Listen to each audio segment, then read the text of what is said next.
Olá, meu nome é Luiz Fernando, sou médico geriatra. Vamos abordar hoje um tema bastante interessante dentro da área da população idosa, que é a artrite reumatoide no idoso. Hoje eu trouxe a doutora Marina, ela é especialista em reumatologia e vai nos ajudar a abordar melhor esse assunto. Olá, boa tarde, Luiz Boa Fernando. tarde. Muito obrigada pelo convite. É um prazer estar aqui com vocês. E vamos falar um pouquinho então sobre a artrite reumatoide no idoso, esclarecer as dúvidas aí do pessoal. Bom, o que eu acho que é mais importante da gente falar em relação à artrite reumatoide?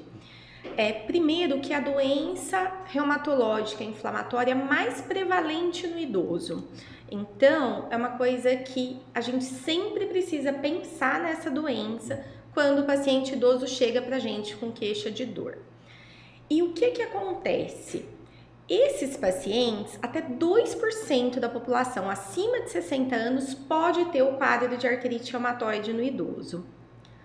Antigamente, a artrite reumatoide acontecia de forma mais prevalente por volta dos 45 anos, mas isso vem migrando de alguns anos para cá.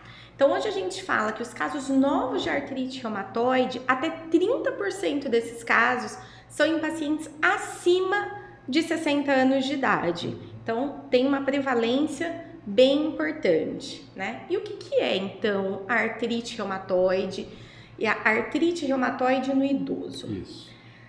Muito das características da artrite reumatoide no idoso são semelhantes à artrite reumatoide com início um pouco mais precoce, certo? E qual que são as principais queixas, o que costuma nos chamar mais atenção? Normalmente o paciente chega com queixa de dor, principalmente dor nas juntas, né? Dor nas articulações, especialmente de mãos. Então, esse eu falo é o carro-chefe da artrite reumatoide. Os pacientes costumam ter principalmente acometimento de interfalangianas proximais, metacarpofalangianas, e no idoso tem uma particularidade que costuma afetar ainda de forma mais importante segunda e terceiro dedo. Também pode ser uma dica aí quando o paciente chega pra gente. Esse paciente também pode ter esse episódio de dor, de inflamação, inchaço na articulação, calor, às vezes fica quente. E junto com isso, ele tem muita rigidez dessa articulação, né? Então, é uma coisa que pode gerar muita limitação para quem apresenta essa doença. A rigidez no idoso, ela costuma ser ainda mais importante do que no paciente um pouquinho mais jovem. Outra coisa que é bem importante da gente lembrar nesses casos, que a gente pode ter acometimento de outros pontos. Então, articulações dos pés, às vezes o paciente tem só artrite nos pés, e pode ser um comecinho de um quadro mesmo, de uma artrite reumatoide. Tornozelos, punhos, joelhos, cotovelos e até as articulações maiores, como quadril e ombro, também pode ter acometimento. A artrite reumatoide é uma doença que ela tem uma característica genética, mas não é de forma determinante. Então, na verdade, a gente não tem ainda muito claro da onde que veio essa doença, tá? Então, não é porque, por exemplo, a minha mãe tem artrite reumatoide que eu obrigatoriamente vou ter. Isso é uma coisa que eles também costumam ter bastante dúvida e um pouco de angústia em relação a isso. É importante também, Luiz Fernando, a gente pensar em outras coisas que o idoso tem diferente em relação à artrite reumatoide. Como a doença tem uma característica de inflamação muito importante, pode gerar uma debilidade nesse paciente de uma forma muito rápida.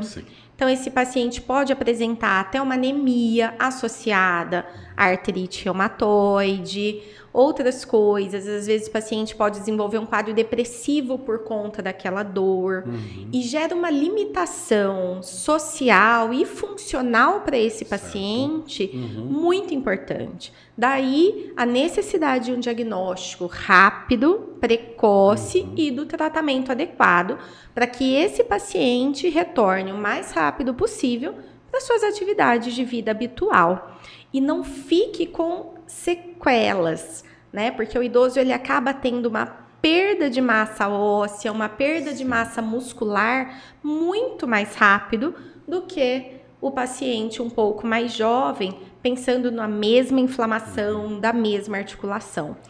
Então, a gente tem uma pequena diferença na hora de abordar o tratamento desse paciente, porque com o paciente mais jovem, claro que a gente quer controlar a doença, a inflamação e a dor, mas a gente tem um pouquinho mais de tempo para fazer isso. O idoso, eu preciso de uma abordagem para controle de sintomas mais agressiva num primeiro momento. A recomendação é que em poucos dias esse paciente já não tenha uma dor que o limite. Certo. Então, às vezes, a gente precisa usar algumas medicações para ter essa resposta mais rápida, até que o restante do tratamento seja iniciado e vá fazendo os efeitos necessários aí para impedir a evolução da inflamação, lesão articular e deformidade da doença. Muito bem. Doutora Marina, eu tenho algumas perguntas, tá? Algumas feitas por mim mesmo, outras pelas próprias pessoas que acabam enviando.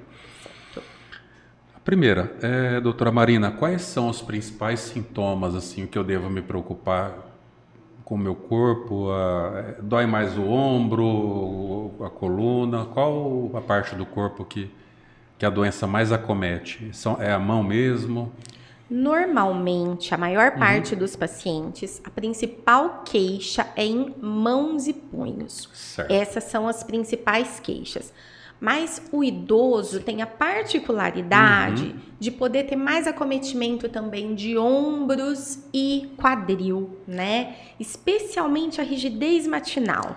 Eu acho que a rigidez matinal é uma coisa que deve alertar as pessoas realmente para procurar ajuda. Sim. Então, se a hora que ele está acordando, ele tem, além de uma dor muito importante, sensação de estar duro, de ter dificuldade para movimentar aquela junta, aquela articulação, Certo. isso demora para melhorar, é um grande sinal de alerta. Outro ponto é o inchaço das juntas, né? Especialmente das mãos, as metacarpofalangianas, as juntinhas dos dedos, que são as interfalangianas. São pontos também bem significativos. E os pés. Ah, sim. E a questão da deformação, da deformidade, né? Que é uma preocupação relativamente comum. Doutora, eu fui diagnosticado há poucos dias com artrite reumatoide, tenho 64 anos e eu vejo na internet várias mãos ali todas tortas, né?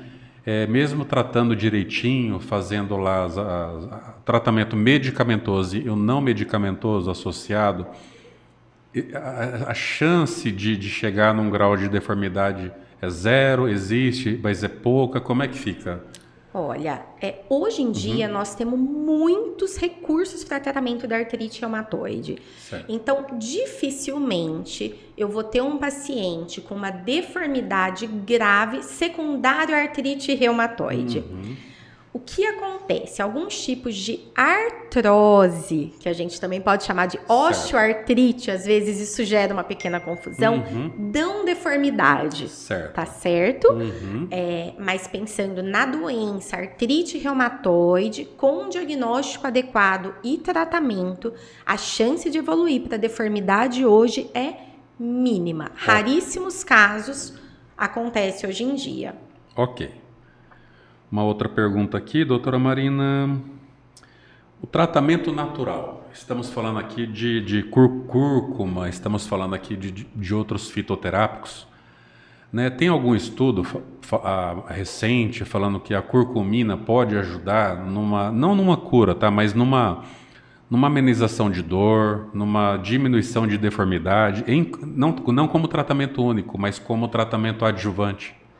Olha, os fitoterápicos, eles acabam atuando muito como sintomáticos. Então, pensando que o paciente já não está Sim. com um processo inflamatório grave, a curcumina, por exemplo, Aham. ou outros fitoterápicos, o pessoal fala muito da garra do diabo Isso. também, né, que é o arpagópton, tem algumas outras coisas, elas podem ser associadas para tentar ajudar na dor, mas não é tratamento para artrite reumatoide, tá certo? Ok, muito bem. Agora a próxima pergunta é mais técnica, sobre exames laboratoriais, exames de imagem. Surgiu alguma coisa mais nova sobre... Tem lá o CCP, né? Anti-CCP e tudo mais. O que você tem a falar? Tem. Hoje nós temos vários exames que fazem parte do nosso arsenal aí, buscando um diagnóstico correto, né? Então, a primeira coisa que eu preciso ver são os exames gerais mesmo. Então, questão de hemograma, avaliação renal, avaliação hepática, até para eu definir quais remédios eu posso ou não usar. Ou se esse paciente tem uma artrite que é secundária a uma outra doença, Certo. e não artrite reumatoide. Pensando nos mais específicos, nós temos o fator reumatoide e o anti-CCP. O fator reumatoide, ele tem uma dificuldade, porque no paciente idoso ele pode ser positivo em títulos baixos, sem que isso tenha relação, por exemplo, com o quadro clínico de artrite reumatoide. Certo. Então, só o exame não me dá diagnóstico, tá? O anti-CCP, ele é mais específico. Também só ele não é diagnóstico de doença. A gente precisa do quadro clínico e da parte laboratorial. E no idoso, nós temos uma grande porcentagem de artrite reumatoide soronegativa, que a gente fala. Sim. Que então o paciente não tem esses marcadores. Ele não tem um fator reumatoide e nenhum anti-CCP positivo. Outros exames que também são bastante importantes são as provas de atividade inflamatória. Então, VHS, proteína C reativa, são exames que nos ajudam tanto no diagnóstico quanto aí no acompanhamento desse paciente. E as imagens, né? O raio-x seria um exame de triagem, mas num quadro de artrite reumatoide inicial, eu não espero alteração no raio-x. Então, os exames que conseguem detectar alterações de sinovite, de sinais iniciais de uma artrite reumatoide, são ressonância magnética Certo. e o ultrassom com Doppler. Seriam aí as melhores opções. O raio-x é para quadros... às vezes para diagnóstico diferencial com osteoartrite, se pode ter associado ou não, doença de depósito de cristais, que também pode confundir aí em relação a essas artrites. Muito bem. E além de uma coisa que você falou, deixou bem claro, a importância de uma boa anamnese, né? Com certeza.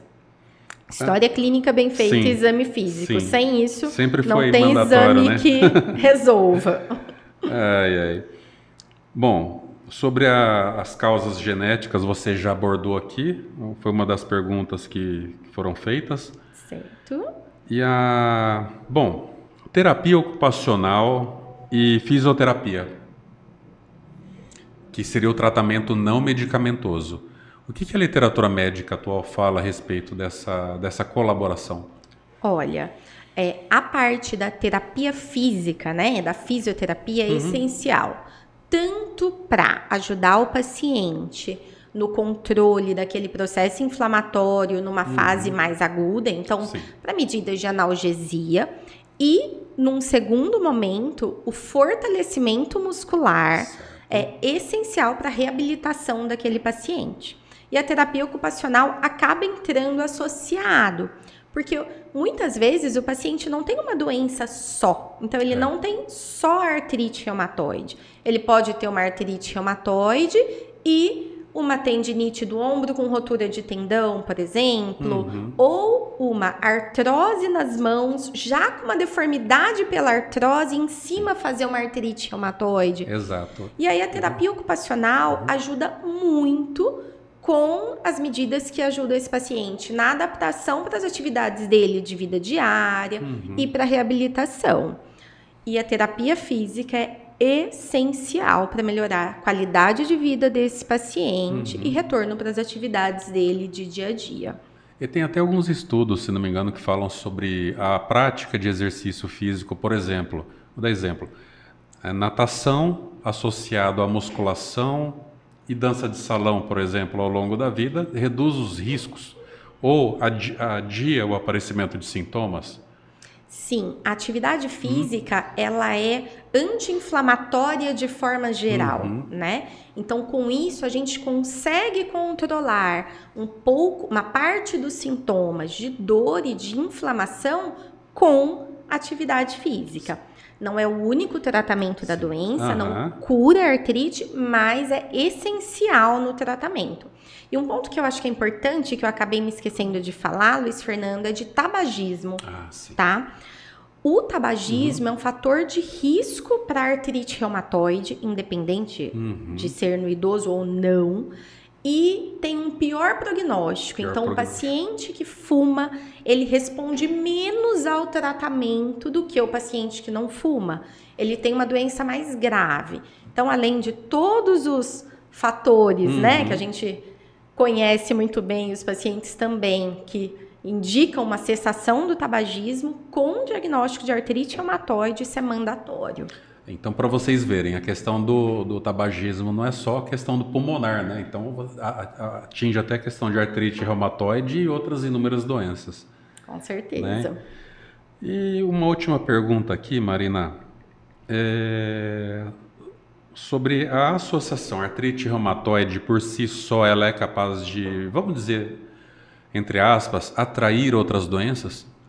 Tem a depressão, tem, né? O que mais você... Tem doenças associadas, né? Então, a artrite reumatoide, ela ela tem esse acometimento articular, tá certo? Mas ela pode ter um acometimento sistêmico também. Pode ter anemia, pode ter uma alteração no rim, pode ter uma doença pulmonar associada.